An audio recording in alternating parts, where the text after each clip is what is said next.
మీకు విషయం చెప్పన్నా, చేతిలో పైసలు లేకపోయినా ఆడవాళ్ళు సీరియల్ కొనుక్కో అంటారు.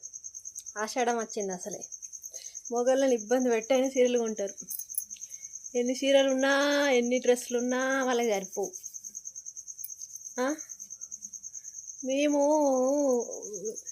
ఎన్ని రకాలు పెట్టుకున్నా మళ్ళీ ఇంకొకరు ఏదైనా కొత్తగా కనబడితే అబ్బాలు మంచిగా ఉందని అంటాం.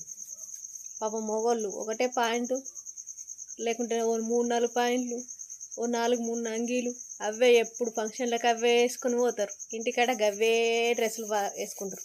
మళ్ళీ మేము కూడా గవ్వే నైట్లు వేసుకుంటాం. కాకపోతే ఫంక్షన్కి కొత్త కొత్తవి కావాలి మనకి.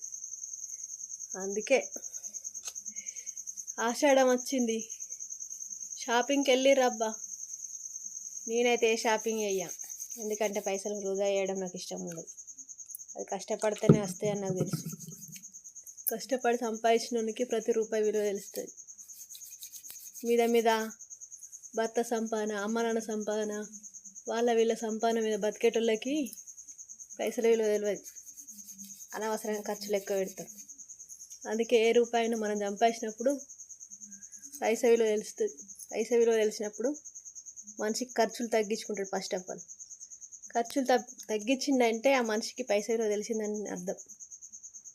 అందుకే ఈరోజు ఉన్న పైసను దాచిపెట్టుకోర్రి. రేపు ముసలోళ్ళు అయినాక చదవని టైం వచ్చినప్పుడు మన పిల్లలు మనకు ఎడతారు అనుకుంటారా? అస్సలు పెట్టారు.